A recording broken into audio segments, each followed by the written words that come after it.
Maoist రహిత భారత్ దిశగా మరో అడుగు పడింది. మావోయిస్టు అగ్రనేత చెల్లూరి నారాయణరావు లొంగిపోయారు. డీజీపీ హరీష్ కుమార్ గుప్తా ముందు నారాయణరావు దళం లొంగిపోయినట్టుగా తెలుస్తోంది. నారాయణరావు దాదాపు 35 ఏళ్లుగా అజ్ఞాతంలో ఉన్నారు. పలువురు మావోయిస్టు కీలక నేతలు లొంగిపోయారని AOB special zonal committee, divisional area కమిటీలకు చెందిన మావోయిస్టులు లొంగిపోయారని డీజీపీ హరీష్ కుమార్ గుప్తా తెలిపారు.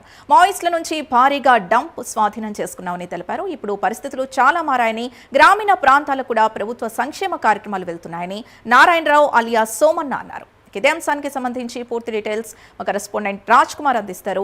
రాజ్ కుమార్, మావోయిస్ట్ అగ్రనేత ఒకరు లొంగిపోయినట్టుగా తెలుస్తోంది. పూర్తి అప్డేట్స్ ఏంటి?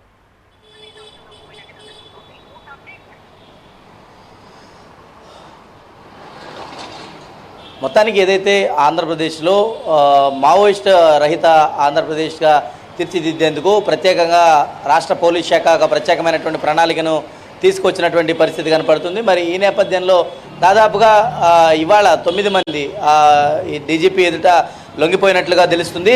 ప్రత్యేకించి కూడా చెన్నూరు నారాయణ అలియా సురేష్ ఏదైతే గత 36 సంవత్సరాలుగా మావోయిస్టుకి సంబంధించినటువంటి ప్రధానమైనటువంటి దాంట్లో కీలకంగా వ్యవహరించినటువంటి వీరంతా కూడా దాదాపుగా ఇతనితో పాటు 8 మంది ఇతని అనుచరగణం అంతా కూడా ఈరోజు ఏపీ డీజీపీ హరీష్ కుమార్ గుప్తా ఎదురుగా లొంగిపోయిన పరిస్థితి ఉంది. మరి ప్రధానంగా ఏదైతే గతం నుంచి కూడా అంటే ఇందాక ఈ సురేష్ ఏదైతే చెన్నూరు నారాయణ అలియా సురేష్ కూడా మాట్లాడుతూ గతంలో ఉన్నటువంటి మావోయిస్ట్ భావజాలాలు కావచ్చు, అక్కడ ఉన్నటువంటి ప్రత్యేకమైనటువంటి పరిస్థితులు కూడా కావచ్చు, వీటన్నిటినీ కూడా ఇటు కాలానుగుణంగా ఇవేమీ కూడా మారలేదు, కేవలం కొన్ని ఇంకా కూడా అలాగే ఉన్నాయి.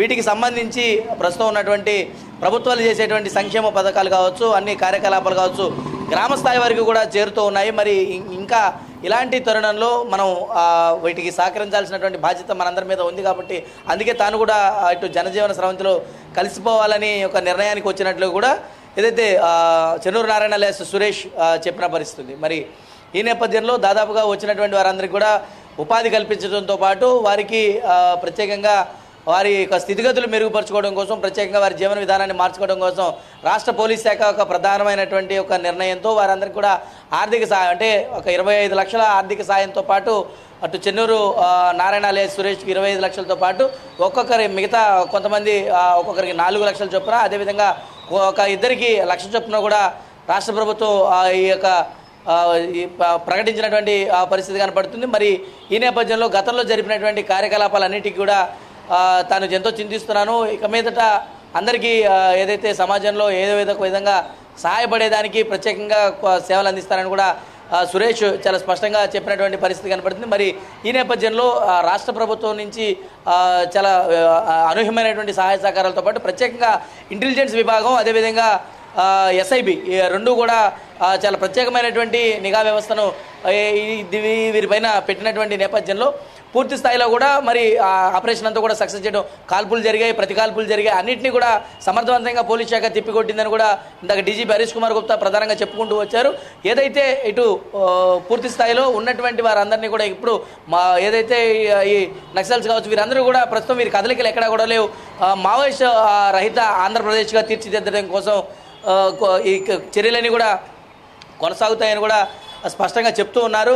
మరి ప్రత్యేకించి ఇంకా ఒకరిద్దరు ఇటు ఛత్తీస్గఢ్ బార్డర్లో కావచ్చు, మహారాష్ట్ర బార్డర్లో ఇంకా ఒకరిద్దరు మాత్రమే ఉన్నారు, కానీ త్వరలో కూడా వారిద్దరిని పట్టుకునేటువంటి ప్రయత్నం కూడా చేస్తామని కూడా చెప్పారు.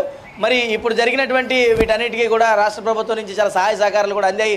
త్వరలోనే ఇంకా ఎవరైనా కూడా ఇలాంటివన్నీ ఉంటే కనుక వారు కూడా అటు మారి జనజీవన స్రవంతిలో కలవాలని హరీష్ కుమార్ గుప్తా పిలుపునిచ్చినటువంటి ప్రస్తుతం ఆంధ్రప్రదేశ్లో ఈ నక్సల్స్ యాక్టివిటీస్ కూడా ఎక్కడ కూడా లేవు. ఉన్నటువంటి వారందరినీ కూడా అదుపులోకి తీసుకున్నాం. కొంతమందిని కాల్పులు కూడా జరిగాయి. కాబట్టి ఏదైతే ఎడ్మా దీనికి సంబంధించి దాడి జరిగినటువంటి అనంతరం కూడా మావోయిస్టులందరికీ కూడా ప్రత్యేకమైనటువంటి ఏదైతే వారికి సంబంధించినటువంటి అన్నింటినీ కూడా ఇటు జనజీవన స్రవంతిలో కలిసేదానికి అన్ని రకాల ఏర్పాట్లు కూడా రాష్ట్ర పోలీస్ శాఖ చేయడానికి సిద్ధంగా ఉందని కూడా చెప్పారు. వారు సహకరించి ముందుకు వస్తే కనుక అన్ని విధాలా కూడా వారికి అండగా ఉంటామని కూడా ప్రభుత్వం తరఫున వారికి ఒక భరోసా అనేది కల్పిస్తున్నారు. ఇవాళ దాదాపుగా 9 మంది లొంగిపోవడం అంటే పోలీస్ శాఖకు ఇది హ్యాట్స్ ఆఫ్గానే చెప్పాల్సినటువంటి అవసరం ఉంది. వారికి సంబంధించినటువంటి చేస్తున్నటువంటి అన్ని సేవలు కూడా ఇటు ఇంటెలిజెన్స్ కావచ్చు, ఎస్ఐబి కావచ్చు, గ్రేహౌండ్స్ కావచ్చు, అందరూ కూడా పలు విభాగాల్లో వారి శక్తి మేరకు అక్కడ విధులు నిర్వహిస్తున్నటువంటి నేపథ్యంలో చాలా వరకు కూడా వీటిని నియంత్రించేటువంటి ప్రయత్నం చేస్తున్నాం. ఇంకా ఒకరిద్దరు మాత్రం ఉన్నారు, వారు కూడా ఈ ప్రాంతాల్లో లేరు కాబట్టి ప్రస్తుతం ఇక్కడ నక్సల్స్ యాక్టివిటీస్ ఇక్కడ కూడా కనపడట్లేదు. ఉన్నటువంటి గణపతి కూడా ప్రస్తుతం చాలా యాక్టివిటీస్గా లేడని కూడా ఇందాక డీజీపీ ప్రకటించారు. ఏదేమైనప్పటికీ కూడా ఇటు నక్సల్స్ రహిత ఆంధ్రప్రదేశ్గానే మార్చేదానికి కృషి చేస్తామని కూడా డీజీపీ హరీష్ కుమార్ గుప్తా చెప్పిన పరిస్థితి అయితే కనపడుతుందని చెప్పుకోవచ్చు. Right, thank you Raj Kumar.